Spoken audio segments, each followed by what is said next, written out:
Okay, good afternoon. Today, I'm very honored and privileged to be joined by General Frank McKenzie, Commander, U.S. Central Command. The General's got some opening comments for you that will related to the August 29th airstrike that was taken in Kabul, and then he'll stick around for some questions. I will moderate those questions as we've done before, and since we got pretty much a full house here and he's had limited time, I'd ask you to keep your follow-ups to an absolute minimum so that we can be as fair as we can to everybody. When the General's done, I'll come back up and brief on some other topics as well. So with that, General McKenzie, can you hear and see me okay? John, I can hear and see you fine. How me? Over. All good here, sir. I'll turn the floor over to you. Thanks, John. Good afternoon. I'm here to brief the results of the investigation I directed following the report of civilian casualties from our strike in Kabul on 29 August. Having thoroughly reviewed the findings of the investigation and the supporting analysis by interagency partners, I am now convinced that as many as 10 civilians, including up to 7 children, were tragically killed in that strike. Moreover, we now assess that it is unlikely that the vehicle and those who died were associated with ISIS-K or were a direct threat to U.S. forces. I offer my profound condolences to the family and friends of those who were killed. This strike was taken in the earnest belief that it would prevent an imminent threat to our forces and the evacuees at the airport. But it was a mistake, and I offer my sincere apology. As the combatant commander, I am fully responsible for this strike and its tragic outcome. While I've begun with the most important findings of our investigation, I do want to provide the background leading up to the strike and include an explanation as to why we felt reasonably certain that this was a legitimate strike on an imminent ISIS-K threat, with no indication that the strike would result in civilian casualties, as we asserted in our initial statements. The strike on 29 August must be considered in the context of the situation on the ground in Kabul at Hamid Karzai International Airport, following the ISIS-K attack that resulted in the deaths of 13 soldiers, sailors, and Marines, and more than 100 civilians at Abbey Gate on 26 August, and also with a substantial body of intelligence indicating the imminence of another attack. In the 48 hours prior to the strike, sensitive intelligence indicated that the compound at point number 1 on the map, and let's bring the map up now, please. And we're just going to bring this up. Hopefully you have an opportunity to see it here as we go forward. John, can you see the map there? They've disabled you, sir.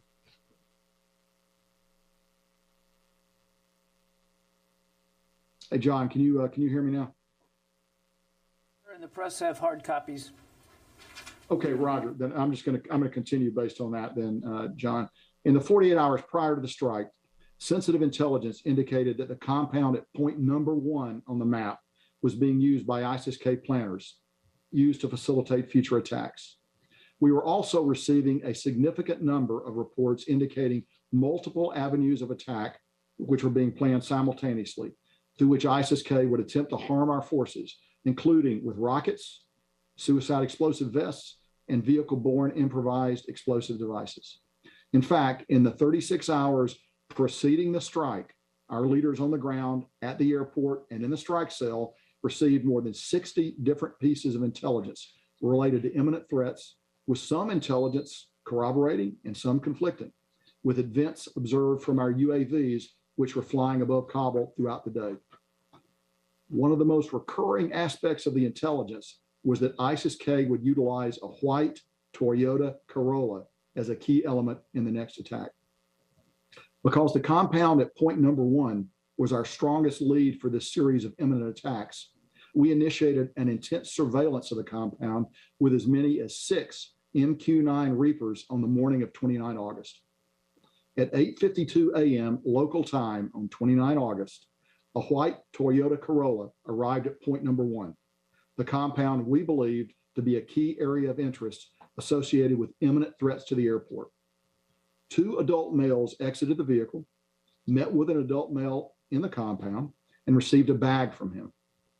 The Corolla then departed the compound heading south, and we followed the vehicle. At 9:05 a.m., the Toyota Corolla picked up a third adult male carrying a bag at point number 2 and then continued south. At 9:35, the Corolla arrived at the compound at point number 3, which we now know to include an Office of Nutrition and Education International. And all 3 adult males in the vehicle entered the building on the compound. At 11:19 a.m., 3 adult males unloaded bags and jugs from the trunk of the vehicle before departing the compound at 11:22 a.m., heading south. At approximately this time, U.S. forces were notified of a sensitive intelligence collection indicating that an ISIS-K cell leader in Kabul was dropping off supplies. At 12:11 p.m., the Corolla arrived at point number 4, and at least 2 adult male occupants exited the vehicle in front of an office building before returning to their vehicle and departing at 1:27 p.m., heading west and then south. At 2:00 p.m., the Corolla returned to the compound at point number 3. Subsequently, multiple adult males were observed loading the trunk of the vehicle with items assessed at the time to be explosives, before departing at 3:47 p.m. with 4 adult males heading north. At 4:11 p.m., the Corolla returned to point number 2 and dropped off 1 adult male carrying a bag, then continued north. After driving near point number 1, the Corolla dropped off 1 adult male on the road at point number 5, which is roughly several hundred meters north of point number 1. At 4:39 p.m., the Corolla dropped off its last passenger on the road at point number 6. At 4:51 p.m., the Corolla arrived at point number 7 and backed into a compound that was approximately 3 kilometers from the airport, which was the closest it came to the airport all day. We were very concerned that the vehicle could move quickly and beat the airport boundary in a matter of moments. By this time, we had observed the vehicle for about 8 hours. While in the compound, the vehicle was observed being approached by a single adult male assessed at the time to be a co-conspirator. The strike was executed at this time because the vehicle was stationary and to reduce the potential for civilian casualties. The single Hellfire missile was fused to detonate inside the vehicle to further minimize the chance for civilian casualties. It struck the vehicle at 4:53 p.m., which produced an explosive event and follow-on flames significantly larger than a Hellfire missile would have been expected to produce. It is my assessment that leaders on the ground and the strike cell had achieved a reasonable certainty at the time of the strike to designate the vehicle as an imminent threat to U.S. forces at the airport, and that they made this self-defense strike in accordance with established rules of engagement. That assessment is based upon interviews with leaders on the ground and members of the strike cell, on a review of the intelligence available to the team at the time of the strike, and on the team's interpretation of how this vehicle and its occupants' actions were confirming the intelligence that they were seeing.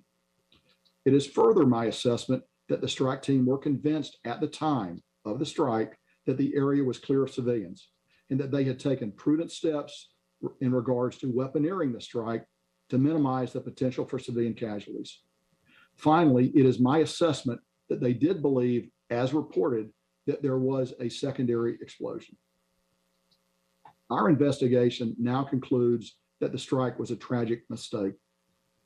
First, I will stress this was not a rushed strike. The strike cell deliberately followed and observed this vehicle and its occupants for 8 hours while cross-checking what they were seeing with all available intelligence to develop a reasonable certainty of the imminent threat that this vehicle posed to our forces. Second, while the initial reports indicated a secondary explosion, the initial investigation could only conclude that there was a possible to probable presence of external accelerants that could include either explosive material in the vehicle or an ignition of the gas tank of the vehicle. Subsequent analysis could not rule out the presence of a small amount of explosive material, but determined that the most likely cause was the ignition of gas from a propane tank located immediately behind the car. Such an ignition would have created the brief but massive fireball oriented directly up and out of the compound that was observed in the video and displayed in this photo. If we could get that next photo up, please. They have you disabled, sir. Finally, while the strike cell reported, John, can you hear me okay? I got you, sir. Roger. Finally, while the strike cell reported the presence of 2 adult males, one inside the vehicle and one outside the vehicle at the time of the strike, the cell initiated a review of their footage immediately following the report of civilian casualties and determined that a few partially obscured forms were briefly visible moving in the compound. This led to my initiation of an investigation within 24 hours of the strike. A comprehensive review of all the available footage and reporting on the matter led us to a final conclusion that as many as 10 civilians were killed in the strike, including up to 7 children. At the time of the strike, based upon all the intelligence and what was being reported, I was confident that the strike had averted an imminent threat to our forces at the airport. Based upon that assessment, I and other leaders in the department repeatedly asserted the validity of this strike. I am here today to set the record straight and acknowledge our mistakes. I will end my remarks with the same note of sincere and profound condolences to the family and friends of those who died in this tragic strike. We are exploring the possibility of ex gratia payments. And I'll finish by saying preventing an imminent attack on our forces and civilian evacuees. We now understand that to be incorrect. With that, I'm ready to take your questions. Thank you, General. Tom. General, this is a complete and utter failure. Can you explain how this possibly could have happened? Well, so this particular strike, it certainly was a terrible mistake, and we certainly regret that. And I've been very clear that we take full responsibility for it. At the same time, we were carrying on a number of complex operations designed to defend ourselves. We conducted a strike a couple of days before up in Nangarhar that was very successful. We conducted other operations across the battle space to defend ourselves during this very difficult 48-hour period when so many imminent threats were manifest. So while I agree with it, this strike certainly did not come up to our standards, and I profoundly regret it. I would not qualify the entire operation in those terms. And will anybody be held responsible? We are in the process right now of continuing that line of investigation, and I have nothing for you now because that involves personnel issues. Please identify yourself and your outlet when you ask your question, David. David Martin with CBS News. So you said that you started following this car after it showed up at a place associated with ISIS. In retrospect, was that place associated with ISIS?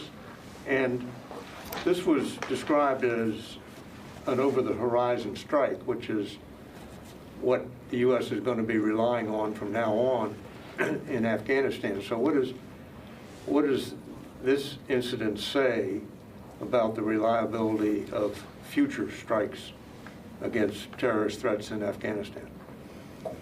Sure, David. So I'll take the first part of your question and begin with that. So point 1 on the map, we do assess very definitely associated with ISIS-K. In fact, a little less than 24 hours later, rockets will be launched from that point against the airfield. So we had very good intelligence to make us think point 1 on the map was in fact an area where ISIS was centered. So I think that was a very good intelligence supported that belief. Now, the second part of your question about whether this will affect future OTH operations.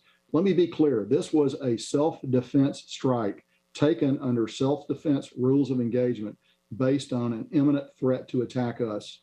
That is not the way that we would strike in an OTH mission going into Afghanistan against ISIS-K targets. For one thing, that will not be a self-defense strike. It'll be done under different rules of engagement. So, and we would have a lot more opportunity probably than we had under this extreme time pressure to take a look at the target, to use a phrase that you'll be familiar with, to soak the target with multiple platforms, to have an opportunity to develop extended pattern of life.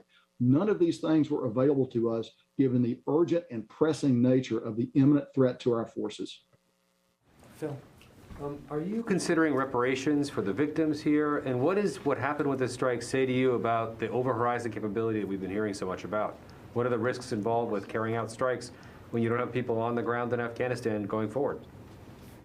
Sure. So as I said in my statement, we are considering ex gratia or reparations for this, and that ultimately be a matter for policy. So we're in consultation with the Office of the Secretary of Defense to determine the way forward there. As you will also understand, it's very difficult to reach out on the ground in Afghanistan, to actually reach people. But we are very interested in doing that, and we'll move on it based on our ability to do that.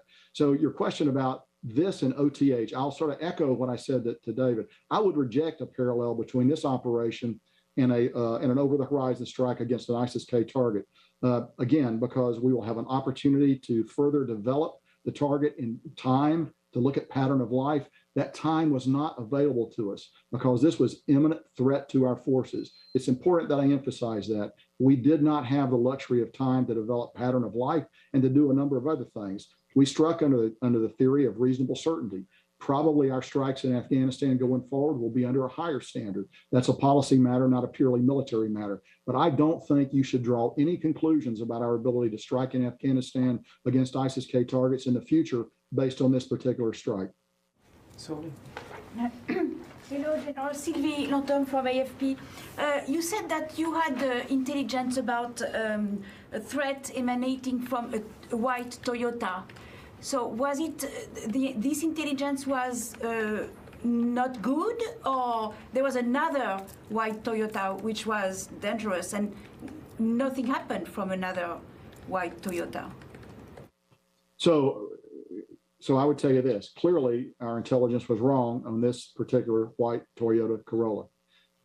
At the same time, we undertook a variety of things to make it hard for them to get at us during this period of time. We closed the gates, which we didn't want to do at HKIA during this period of time as force protection.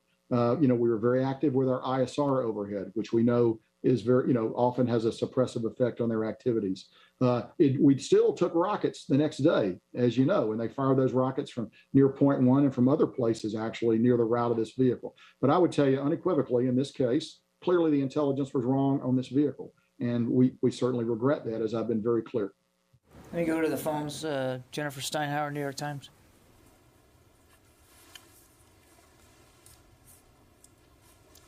Jennifer, you there?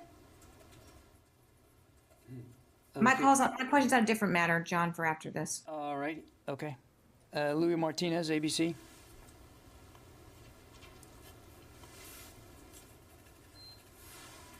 You there, Louis? Okay, nothing heard. Nancy Youssef. Thank you. General, can you clarify a couple points for me?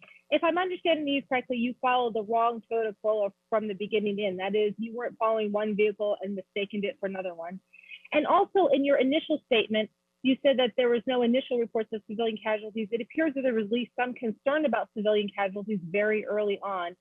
So on what basis did you make that statement? And finally, was any of the intelligence that you were using gathered from the Taliban?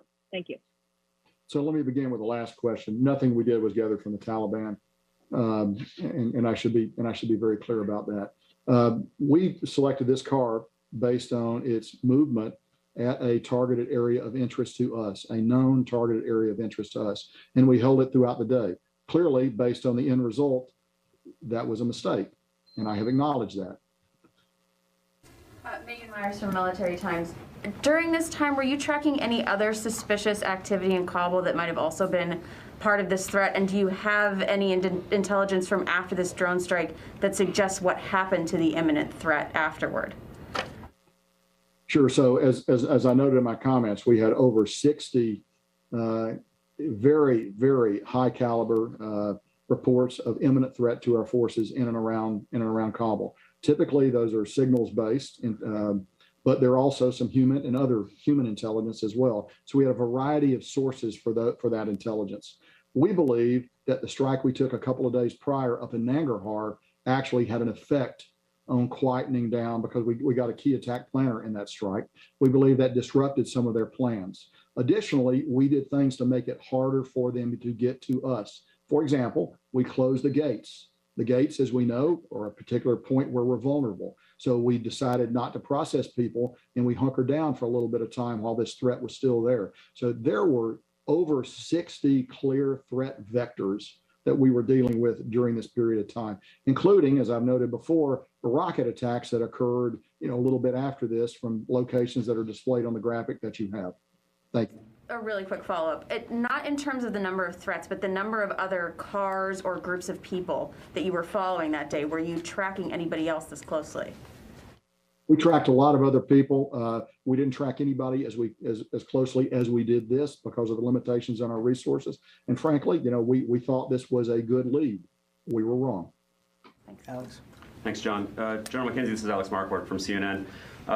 You mentioned that immediately following the attack, you saw shapes in the video that led you to believe that this necessitated an investigation, that there could have been more civilians there.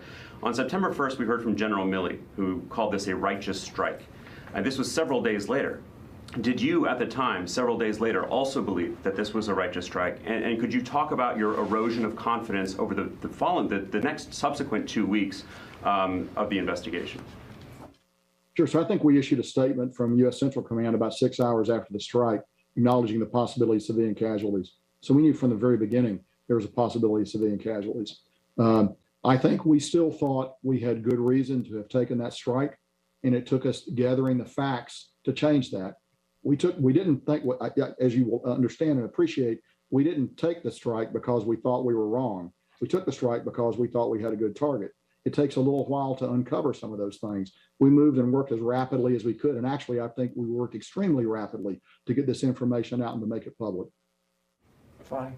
Thank you, John. Thank you, General. So despite numerous intelligence reports and warnings, on the 26th, we had that tragic attack on the airport. 13 U.S. service members were killed, in addition to tens of Afghan civilians. Again, on the 29th, in this strike, another tragedy took place. As you said, 10 civilians were killed, among them 7 children. Is that a failure of intelligence or leadership in Afghanistan? And what do you intend to do about that? Thank you. Well, I will tell you, so we had 2 events. We had the attack at Abbey Gate, we had this, and we had this strike. The Abbey Gate attack, you're in combat with an enemy who is alive and has his own will. And sometimes that enemy his plans are just gonna work. You can't cover every eventuality all the time, despite our very best efforts to do that. And we took every precaution we could at Abbey Gate. In fact, when we had threats develop over the 48 hours that followed, as I've noted, we closed the gates in order to, recognizing it would reduce our ability to bring people in. But at the same time, we thought that was the best thing we could do to actually reduce our attack surface, if you will, to protect our forces. There are also a number of attacks that were thwarted. These are 2 that you know about because they're high visibility and we're talking about them. Others were thwarted and did not occur. So the silence of those attacks should mean something too. Unfortunately, it's very difficult to prove the negative. Tony. Hi, sir. Tony Capaccio with Bloomberg. 2 quick questions. Are you going to release the report of investigation? 2, in your fact gathering, to what extent did you rely on the New York Times' extensive video investigation and then talks with NGOs or civilian eyewitnesses at the scene? So repeat the first question again for me. You'll be releasing the final report of investigation. The final report the report is a highly classified document. There will be procedures that would have to be followed to declassify elements of that document if it were to be released. And I'll just leave that question there. As we in fact worked our investigation, we used all available sources of information to inform us as we went forward. Certainly that included some of the stuff the New York Times did. It also included our own extensive resources in this area, which we looked at. So we tried to go everywhere we could and not overlook anything as we sort of tried to build the picture. Taliban at all aid in the investigation or the fact gathering? No. Thanks. Lucas. General McKenzie, Lucas Tomlinson, Fox News. Did you have forces on the ground that helped you conduct this strike? No, we did not. As you know, no time were our forces really away from Hamid Karzai International Airfield. So there was nobody there on the ground to have to play that role. I think you can see from the graphic that the position of the strike was about 3 to 4 kilometers to the west of HKIA. So no, there was nobody, either us or a proxy of ours, that was involved in this. That includes Special Operations Forces? Explicitly. Can you talk about the challenges of conducting these drone strikes without any U.S. troops on the ground? Well, so we conducted a very successful drone strike 2 days earlier up in Nangarhar province. And we got the target, and I think that had a significant event on dislocating and suppressing ISIS-K's ability to attack us during this period of time. So we actually had success with that. This one we did not have success with, and we've been very clear about owning up to our responsibility in this regard. Lucas, you've had 3 questions. We've got time for just a couple more. Tara Kopp. Thank you. General McKenzie, Tara Kopp with Defense One. Since there are no more U.S. forces on the ground, how would the ex gratia payments be provided to surviving family members if they are provided? And then I know you walked us through the timeline at the beginning of this, but can you give us the overall amount of time spent actually identifying and confirming this target before the strike was taken? Sure. So as for the ex gratia payments, we're working that right now, and it will be difficult, as I noted in my remarks, I think, or in one of the first questions, it'll be difficult to do that without a presence on the ground. And that's just something we're going to have to work through. I don't have a better answer for you right now, other than we recognize the obligation, and we'll continue to work that problem. So in a situation like this, to go to the second part of your question, as you continue to look at the target over the course of the day, you begin to build probabilities, and you begin to weigh, are we going to take a strike? Why are we going to take the strike? When the vehicle came up to the final point at point 7 on your map, which is actually, as I've noted, the closest to the airfield it had been all day, we were very concerned about a white Corolla being involved in an attack. So the cumulative force of all those, the intelligence that we gathered throughout the day, the position of the vehicle, its nearness to the airport, the imminence of the threat, and the other SIGINT that we're getting throughout the day all led us to the moment of deciding to take the strike. And one last follow-up, who actually ordered the strike? Who had the final authority to say fire? So in this case, the target engagement authority is held by the over-the-horizon commander who's forward in the theater. The over-the-horizon strike cell commander, I should say. Okay, we got time for one more, and then we're going to have to let the general go. Jeff Selden, VOA. Jeff Selden from VOA. Thanks very much for doing this. General, given how this over-the-horizon strike went, where do things stand in terms of getting at least a closer presence, a closer basing agreement for future over-the-horizon strikes? And we've been told that the Taliban have made various commitments to counterterrorism. I know you said that they didn't provide any information for this strike, but did they provide any sort of help in the closing days in terms of preventing the threat against from ISIS-K, or have they been helpful since then in cracking down on ISIS-K as they continue to plot against U.S. Western targets? So I think the best I can answer your question is to sort of take the middle part of the question. In the final days, and really in the second half of our time at HKIA, as we continued our evacuation, the Taliban were helpful in establishing an outer security perimeter, which actually, we believe, prevented some attacks from developing. Now, look, there's a downside to that, too. It also allowed them to screen people that might otherwise have gotten to the airfield. And that's just a hard, harsh fact. And you have to balance those two. Force protection of our forces, which is supported by Taliban external presence, against the fact that it may prevent some people that you would like to bring out from being able to get to you unmolested. And that's a difficult balance. I frankly came down that I wanted to protect our forces, and I needed that outer boundary. And to that degree, we were able to work together. I have no particular affection for the Taliban, and I don't know that they're doing anything at all for us right now. But those questions would probably better go to the Department of State, along with questions about basing and where we might be able to get closer basing than where we are right now. I know all of those things are actively being worked by our diplomats as we speak. Thank you, General. Appreciate your time this afternoon. I'll turn it over to you for any last closing comments you might want to make, sir. No, John, I appreciate the opportunity to come on. I appreciate the opportunity to take responsibility for this, because I do feel responsible for it. And I appreciate the questions from the media. Thanks, John. Thank you, General. Thank you very much. Okay. Hey, John, before you move on, he referred to a picture which didn't come up. Are there individual pictures of these little blocks in here? I'll have to check with Central Command, David. I'm sure if they were able to make that graphic, there must be imagery of it. But what resolution they're in and all that, we'll check. You know if it was sent out to the networks or anybody? I don't believe it was. It was designed for this briefing, and we wanted to make sure you had hard copies of it. But we can check with Central Command. That's fair.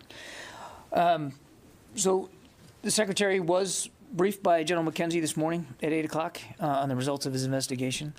And on behalf of the men and women of the Department of Defense, he offers his deepest condolences to surviving family members of those who were killed, including Mr. Ahmadi, and to the staff of Nutrition and Education International, Mr. Ahmadi's employer. And you should have in your inboxes now a statement that I'm basically paraphrasing from. As the Secretary says in this statement, we apologize, and we will endeavor to learn from this horrible mistake. And to that end, he has directed a thorough review of the investigation just completed by U.S. Central Command. And he has asked for this review to consider the degree to which the investigation considered all available context and information, the degree to which accountability measures need to be taken and at what level, and the degree to which strike authorities' procedures and processes need to be altered going forward. And he reiterates that, of course, no military works harder than we do to avoid civilian casualties. When we have reason to believe that we have taken innocent life, we investigate it. And if it's true, we acknowledge it, just like we did today. But he also notes that we have to work just as hard to prevent recurrence, no matter the circumstances, no matter the intelligence stream, and certainly no matter the operational pressures under which we labor. On another matter altogether, today the Secretary approved a request from the Capitol Hill Police Board to provide 100 members of the Washington, D.C. National Guard who will be stationed at the D.C. Armory as a physical security task force this weekend to augment law enforcement over the weekend, covering the September 18th demonstration on Capitol Hill. The D.C. National Guard will join a number of local law enforcement agencies in supporting the Capitol Police. Should the Capitol Police require assistance, they will first utilize local, state, and federal law enforcement capabilities before requesting the deployment of the Physical Security Task Force. The task force will only be deployed upon request of the Capitol Police to help protect the U.S. Capitol building and congressional office buildings by manning building entry points and screening individuals that are seeking access to the building. They will be unarmed. And with that, I can take some questions. Yeah, Travis. I had a question about that, the Guard troops going to the Hill. Obviously, back in January, it became kind of a big issue that there were veterans and I think in a couple cases active duty troops that are involved in the January 6th incident. Correct. And I'm just wondering if there's been any effort to say something to troops ahead of this about if they're thinking about going, what they should consider first, and if that's too many levels below the podium to speak from the podium. Can you talk at all about what the Secretary might say to the troops who are thinking about going to a rally like this on Saturday? I don't know of any official communication that's come out from the department at any level specifically to troops who might consider being a part of a protest. There are already limits to what they can do in uniform, and clearly political protest is one of those things they're not allowed to do. But I don't know of any specific, guidance that's been issued. They are American citizens, and in their off-duty hours, they're allowed to participate in social events like that, social political events like that. But they can't do it in uniform, and obviously, should things turn violent, then they will be held accountable for any violence that they participate in. Of course, Travis, nobody wants to see it get to that point here, and the Secretary has confidence that the men and women of the department understand the limits and the constraints on their behavior in these kinds of circumstances. So, is the Secretary satisfied with the level of accountability so far following from this investigation, or is he concerned that there hasn't been enough accountability following this strike? I'm not going to characterize it one way or the other right now, Phil. As I said just a few minutes ago, he's asked for a review of this investigation. And one of the things that he wants the review to do is take a look at accountability and the degree to which accountability measures need to be considered, and if so, at what level. So I'm not going to get ahead of his decision-making on that. Has he ruled out firing anybody? I'm not going to get ahead of the Secretary's decision-making. That's why he's asked for a review, so he can get a look. Yeah. Mike Brett for the Washington Examiner. Will there be a review of the first strike at all? The one in Nangarhar? Yeah. No. No. Yes. Yep. In the back there. So it's on Iraq. Today, the Joint Operations Command announced an agreement, security agreement with the U.S. to reduce the combat troops at Ain al-Assad Air Base and Erbil by the end of September. The OIR statement didn't mention any reduction of the troop level. Can you please clarify what's going on in Iraq now? Why there's like misunderstanding between the Iraqi part and the coalition? And also, can you confirm that their level of troops will remain the same through at least September in Iraq? I can't confirm that, and and you're going to have to let me take your question on the statements because I just haven't seen those today, and I don't want to venture a guess right now. So let me take your question, and we'll get you an answer back. If you can just explain a little bit about the capabilities that the U.S. forces will maintain after December in Iraq. Will they be able to conduct airstrikes targeting? Yeah, we're obviously still in technical talks with the Iraqis about the presence going forward. I'm not going to get ahead of those talks or what decisions they might make. So I think it's better for me to just leave it where we are right now. And the shift of the mission, the nature of the mission in Iraq, will affect in any way the mission in Syria? Again, I'm not going to get ahead of decisions that haven't been made or policies that haven't been decided upon. We're in talks with the Iraqis about what the posture is going to go forward. We have a much smaller presence in Syria, but it's aligned to the same mission, which is to continue to counter ISIS and their influence in both Iraq and Syria. So while they are different places, different force postures, same ultimate goal. But I'm not going to speak about policy decisions or operational decisions that haven't been made yet. Janie. Thank you, John. Recently, North Korean leader Kim Jong-un sent a victory message to the Taliban and urging the U.S. military to quit. What is your comment on that? Did not see the comment by Kim Jong-un, so he can speak for his own communications with the Taliban. What I can tell you is that we no longer have a presence on the ground in Afghanistan. Our involvement in that war on the ground is over. And the president made clear his intention to do that. The retrograded withdrawal is done, as well as the military element of evacuating Americans and special immigrant visa holders. That said, the U.S. government is still very much going to stay involved and trying to help people leave who want to leave and who qualify to leave. And as you heard General McKenzie say, we're also going to stay focused on the terrorist threat that could emanate from Afghanistan. Thank you. Yeah, Sylvie. Hello, John. I would like to ask you a few details about the AUKUS agreement announced yesterday on the military side. The Australian Defence Minister spoke about basing. Does it mean that US wants to deploy US troops on Australian soil permanently? Well, we already have a rotational Marine Corps deployment there, which the Australians have been incredibly gracious and generous in helping host.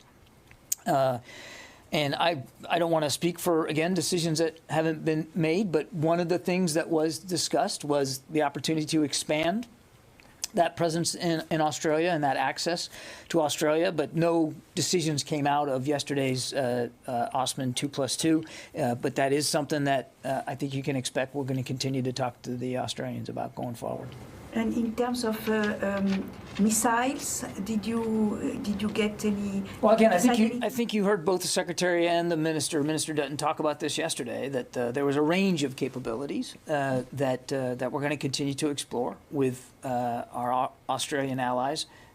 No decisions have been made. The only decision really in terms of capabilities that came out of yesterday was, of course, the decision to help the Australian Navy acquire nuclear submarines. But as part of the meeting yesterday, they talked about a range of other types of capabilities that we might want to continue to pursue with Australia. But those discussions are really just starting. And again, these are going to be bilateral decisions made by both the United States and Australia going forward. Outside of AUKUS, of course, Great Britain will be involved in AUKUS-related things as well. But my point is these are sovereign decisions that these nation-states have to make, and I just don't have anything additional to read out today. Fadi. Thank you, John. I have two separate questions. So the first one is on the 29th attack.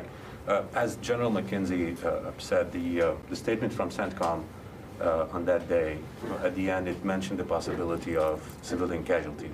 Mm-hmm. So I'm still wondering why General Milley, on September 1st, still called this strike righteous attack. I think General McKenzie answered that question quite well, Fadi. I'm not sure that I can add to that. And I'm not going to speak for Chairman Milley, but as you saw from General McKenzie, within 24 hours of an indication that there could have been civilian casualties, he launched an investigation, as is his responsibility, and he just completed it. And they did it fairly quickly, but I think they wanted to take the time to be as contextual as possible. So I think he already spoke to that. Yeah, but I mean, you said it within 24 hours. But General Milley came on September 1st. That's more than 24 hours, and still again, called. Fadi, again, I'm not gonna relitigate the past statements here. As General McKenzie mentioned, every leader in the department that spoke to this, in the moment that it was spoken to, was speaking to you in good faith based on the information that we had, and that includes me, by the way. Things that I said, obviously, have not turned out to be correct. But it was done in as good faith and effort as possible to be as transparent as we could with what we knew at the time. Obviously, we now know more things and different things that has completely changed the character of this strike. And again, we're trying to be as open and transparent as we can when we know things. And on AUKUS, it seems France just recalled its ambassador to the U.S. And this is a fallout from the submarine issue. So in the department, and the government effort to bolster Australia's defenses and the Indo-Pacific strategy, counter China, it seems you're having growing issue with France. How concerned are you, first, about the future of defense cooperation with France? And was the French government notified ahead of time of this move? Senior administration officials have been in touch with their French counterparts to discuss this arrangement, including before the announcement. The Secretary spoke with the French Minister of Defense this morning, and I won't characterize the French side, of course, but it was clear from the discussion that there is still much work to do in terms of our defense relationship with France. I mean, more things to work on. That there are opportunities and shared challenges and shared interests that both ministers committed to continue to explore. And there's, as the president said, there's no regional divide that separates the interests of our Atlantic and our Pacific partners. Ensuring a free and open Indo-Pacific is a shared interest between the United States and Europe, and we will continue our close cooperation with NATO and the EU and other partners on that kind of an endeavor. Okay, Tony. On Australia, I want to have a follow-up there. Going forward now, what role will the Pentagon and the Navy play with Australia in terms of smoothing the way for the introduction of nuclear submarines? They were going to buy diesel subs, now they're going to buy nukes. over the next 10 months or so, what's going to happen? What's the role of the Defense Department and Navy? Yeah, Tony, obviously we're going to be putting together the framework of what this is going to look like, this process going forward. But I think you can obviously expect that the United States Navy and Navy nuclear reactors will be very much involved in helping with the acquisition of this capability. Are there any particular questions that need to be answered to the Navy's satisfaction about Australia's capability to build nuclear submarines or having contractors Yeah, to build I don't some? think all that's been worked out right now, Tony. But yes, there's a lot of questions that have to be answered here. I mean, this is a significant undertaking, and it will add significant capability to the Australian Navy, as well as reach. And there's going to be a lot of questions and technical details that have to be worked out. But to your first question, of course, the United States Navy and Navy nuclear reactors will be very much involved I need to ask from you the very beginning. Okay, I'd like to ask you a Milley question, a General Milley question on the controversy with the book.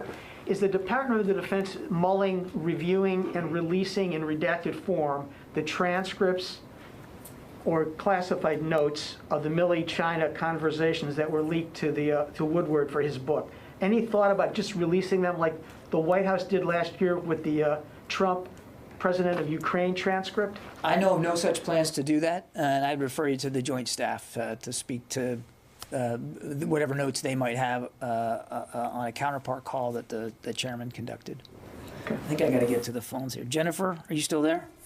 Yeah, I am. Thank you. About the Afghanistan refugee situation on bases, are you still monitoring? Do you know of more measles or other communicable disease cases? And are you obligated to report those, at least domestically, to local health officials?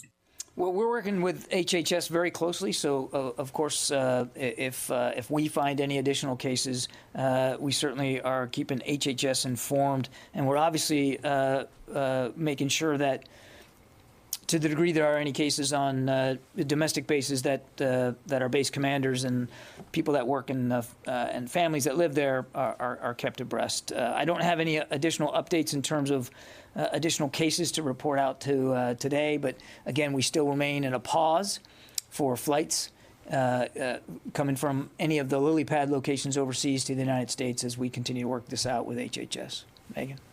So all of the services have released their mandatory COVID vaccination policies. The Army is giving itself, at least its Reserve and National Guard components, through the end of June to get fully vaccinated. Does the Secretary have any concerns about that long of a timeline, given that there's been a surge in the past month or so of military deaths, and the bulk of military deaths have been in Army reservists and National Guardsmen? The Secretary has made it clear that he expects the services to move out as energetically as they can on this, because he is concerned about the rise in deaths and the impact that the Delta variant has had on the force. That's one of the driving reasons why he went to a mandatory regimen for, in this case, the Pfizer vaccine. He spoke to the service secretaries just a few days ago about this very topic, and they reported out to him their progress and what their implementation guidelines were. He's satisfied that they are working hard enough and fast enough to try to improve the vaccination population inside each of the services, but it's not something that he's just going to lose focus on. He's going to continue to engage with the services, continue to get updates, and certainly if the Secretary feels like a change in implementation needs to occur in any one service based on whatever the data is or what the rate of infection is, certainly the rate of deaths. I mean, he will absolutely do that. Yeah. Is the Secretary satisfied with where the authorities are right now to conduct any further strikes against ISIS-K in Afghanistan? Or given what's been uncovered here, is there some thought to kind of elevating the ability to authorize another strike? Well, without getting into specific decisions on authorities, I know that he has had conversations with General McKenzie and with General Milley about the authorities going forward, and I can tell you that with respect to the authorities going forward, particularly in Afghanistan, yes, the Secretary is very comfortable as what the arrangement is. Secondly, as I announced at the top there, in this review that he has ordered on this particular investigation, he does want the review to factor in any changes in procedures, processes, and authorities for strikes going forward that might be recommended. So it's going to be part of the review. Yes, in the back there. On AUKUS, the submarines, the long-range missiles, the rotations of air, sea, and naval forces. What is it about the deployment and the rotation of these forces that's going to help the the U.S. achieve its strategic goals in the Indo-Pacific? It's not about just achieving U.S. goals in the Indo-Pacific. It's about, and you heard the Secretary talk about this yesterday, it's about improving what he calls integrated deterrence, which is really about being able to, in a networked way, improve the capabilities of not just all the joint force, but our allies and partners as well. And as he said, this will improve the Australian Navy's reach, and it'll improve their capability. And in a highly contested security environment, as we have seen in the Indo-Pacific, the Secretary believes, the United States believes, that this is a worthwhile endeavor. Yeah, Joe? More on the National Guard. Was the initial request that came in from the Capitol Police to include armed National Guardsmen, and was that something that was considered by the Secretary? I've seen the press reporting on this, Matt. I'm not going to get into the sausage-making process. What I can tell you is that we did approve an official request for a physical security task force, and they will be at the Armory, and they will be unarmed. Strictly unarmed. Strictly unarmed, yeah. Okay, thanks, everybody. Appreciate it.